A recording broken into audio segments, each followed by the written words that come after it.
Hey, what's up guys? Welcome to episode 1 of the R3 race build. So in this series we're going to be taking an R3 and converting it into a super awesome monster of a race bike. But first we got to start our way up from stock R3 all the way to race bike. So there's going to be a whole lot of different stuff going on for this bike, everything from modifications to off-the-shelf parts, exhaust change, dyno tuning, things like that. So stick around for this build. It's going to be a pretty cool one. I'm definitely going to be working on this one a whole lot more than the CR250, simply because this is going to be my race bike for 2017 and 2018, so there's going to have to be a whole lot of stuff to do for the bike in order to get it race ready. At the end of this episode, we're going to be doing a giveaway. This is courtesy of Woodcraft Technologies, and if you don't know, Woodcraft is a really awesome company based out of Massachusetts, making all sorts of race bike parts and things for just racers and riders alike. So stick around at the end of this episode for the giveaway. Thanks to them and all the other sponsors for this bike and myself for this season. So check them out, check out their profiles, check out their websites. Without further ado, let's get straight into this build. We're going to start preparation for our first track day. So this is going to be a change in tires, change in ergonomics a bit, anything to my liking that I think I would need for a track day. Alright, so we're going to kick off this build with a set of Woodcraft spool sliders. Spool sliders is kind of a easy to do modification, one of the first mods that you'll do to your track bike, especially if you're going to be putting it on a stand. So the R3 uses a 6mm spool slider bolt, so just Loctite it up, make sure that it's not going to fall off on the track while you're riding, and you'll be all set. Next up, we're going to be removing the clutch lever. When I purchased this bike, it's used, so the clutch lever was actually destroyed, and it's just going to have to be replaced entirely. So we're using a CRG lever, and this uses the OEM insert and washer, and that's about it. Other than that, it's a pretty simple modification, lightweight modification you could do, very stylish. And what I really enjoy about the CRG lever is the fact that it's adjustable on that red switch. So you can actually adjust the length and throw of where the clutch lever is actually going to engage and how far you want it to be.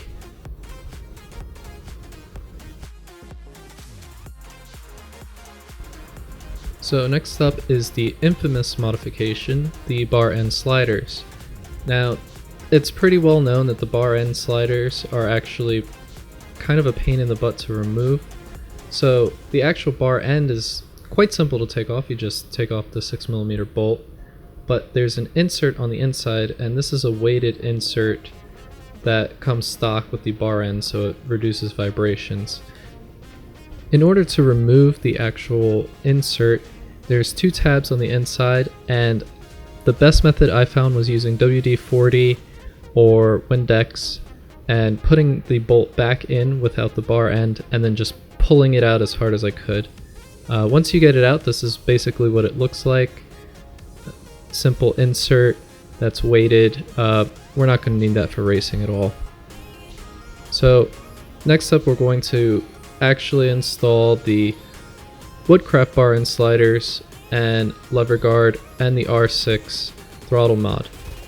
So to put in the bar end slider with the lever guard, we need to move everything over, shift it over to the left so that we have room for the lever guard to be seated in. Now on the control switch, the on and off switch, there's a metal piece. This holds the switch in place, the whole throttle assembly in place. So we need to mark down a new 5mm hole where the control switch is going to be seated onto. Just drill the hole 5mm, and once you put it in, the whole throttle assembly will be nicely fit and snug. Next, I'm going to remove the throttle and install the R6 throttle. I forget which year it is, but the link will be in the description where you can buy this throttle.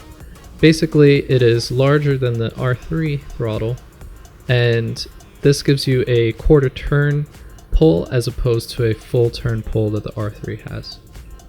Since I'm not going to be using glue for the grips, I'm just using safety wire to tighten down the grip.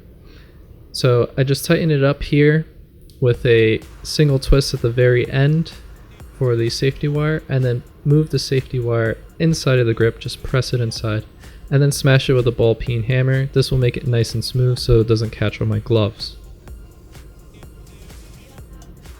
So do this 2 more times, 3 in total, and you'll be all set.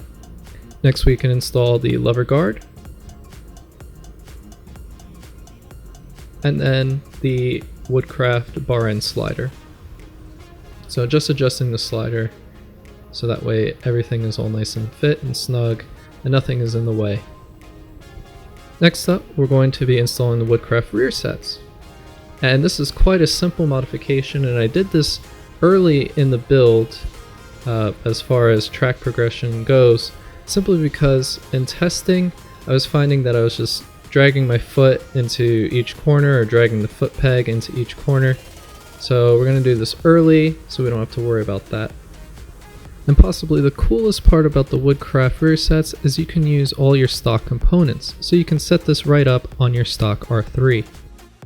So the thing I really love about Woodcraft is the fact that they made every single piece of most of their equipment that they sell modular and adjustable, especially the rear sets. So really take the time to go and adjust everything to the level of comfort that you think is going to work out for you. You can even see, for example, our foot peg, and there are many different slots inside of this foot peg for the foot peg pedal to actually slide into. So you can adjust this even just a few millimeters of space, and I find that really helpful.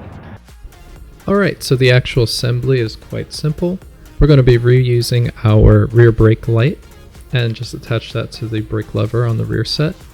And we'll also be reusing the bolts for the rear master cylinder. So just tighten that down, Loctite it, and you'll be all good to go. Now I'm raising the rear set as high as I possibly can, again because I want to make sure that my knee and my foot are in proper position while I'm racing and I'm on the track, and I'm not going to be sliding my foot on the pavement, turning into corners and doing whatever I can to catch up to all the kids in the track.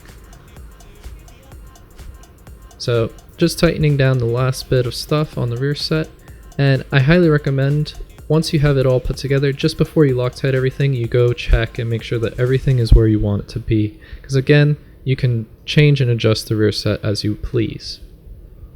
For the linkage side, we're going to just remove the linkage in the rear set and get this off. We'll only be reusing 1 bolt for the linkage assembly for the Woodcraft rear set. So I'm just adjusting the foot peg, getting it tightened in, and we're going to be using a GP shift style. So this uses a titanium shifting rod, which is super awesome because it's not going to bend or break easily, and it's left and right threaded, so we can adjust the shifting rod without having to remove everything, which is super nice and awesome, and we can get it all sorted out and adjustable while we're at the track or whatever we're going to be doing. So tighten it down and again test it out, make sure everything's all working.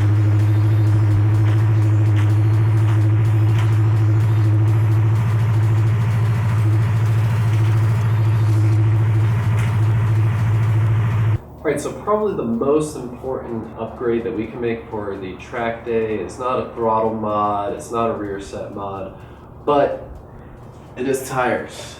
Tires for sure are going to make or break your track day experience, and you really want to get into a track day with as fresh and brand new tires as you can. While it's not necessary to go to a track day with new tires or slicks or anything like that, you want to get something that's a bit upgraded than stock. For the R3, the Michelin Pilot tires I hear are pretty terrible. My personal experience with them so far has been so we've upgraded to a Bridgestone S20 Evo. I'm using the stock profile right now instead of any different tire sizes, just so that way I can have the same geometry and feel for the track. So upgrade your tires and we'll be all set. Okay, so to change a tire, it's as simple as removing the axle, removing the sprocket carrier, and the sprocket bushings, getting the wheel out of the way into your tire station. And I'm using a Harbor Freight bead breaker tool. It's probably around 60 bucks or something like that. It gets the job done. I don't have a fancy tire changing station, so this is what we got, and probably something you can afford to use. For taking off the actual bead, I'm using a set of Motion Pro rim guards and Motion Pro tire irons. You're going to need a lot of Windex, and I use 3 tire irons and 3 rim guards to get the Michelin tires right off of the wheel. Don't worry about stepping on the rotor, just make sure that your wheel is on like a box or something, so that way you're not scratching up the wheel and bending the rotor or anything like that. I wasn't going to actually cover this, but I saw a thread on the R3 forums and I figured that I needed to discuss it in brief. So, when installing a tire onto the wheel, you want to make sure that the beads of the tire are sitting in the middle of the wheel itself, and that the bead of the tires are not sitting on the rim as you're installing the tire onto the wheel. So, essentially, you put one side of the tire onto the wheel, then you push it all the way down and make sure that the bead is not set on the rim on the other side. You want to make sure that it's sitting in the middle of the wheel. Then when you're installing the other side of the tire, as I'm doing in this video right here, it's going to be a lot easier to install this bead to get the tire over the rim because there's enough space for the tire to move and actually be pushed over to the rim. So install one side of the tire, make sure that it's seated in the middle of the wheel, then install the other side of the tire and you'll be all set. One thing I wanted to note is that this yellow marker marks where you should install the tire lined up with the valve stem. This makes sure that the tire and the wheel are actually in balance. So before we put back on our front and rear wheel, we are going to remove this piece off of the sprocket carrier. Now what this piece is in case your chain falls off, it gets caught onto this piece right here and protects your sprocket, your swing arm, all of that. But we're going to remove that simply because it's mostly dead weight for racing, and I'm going to be modifying the sprocket later on and the chain and all of that. So this is going to become an unnecessary piece for us. And this shot is just to show you how to install the cush bushings back into the wheel in case you took everything apart and you were forgetting how to reinstall it altogether.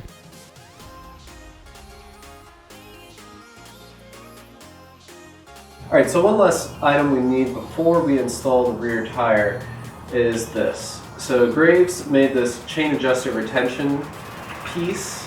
Essentially it keeps the retentioning or the chain adjuster part in place so that way we can install the rear tire that much more easily.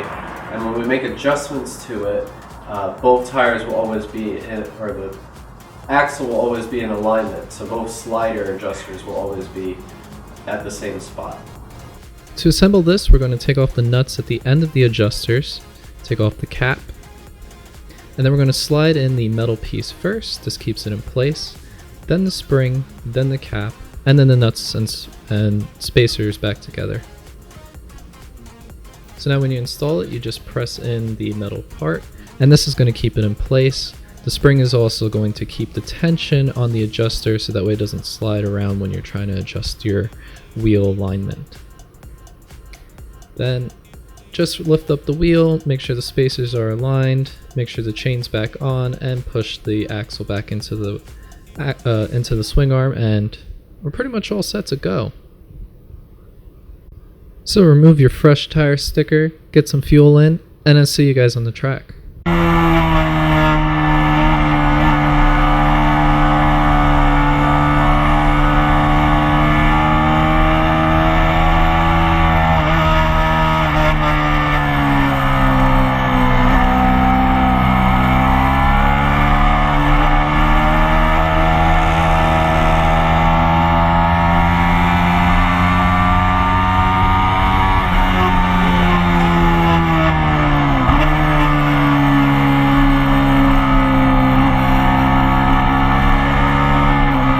Alright guys, we've reached the moment you've all been waiting for, the giveaway.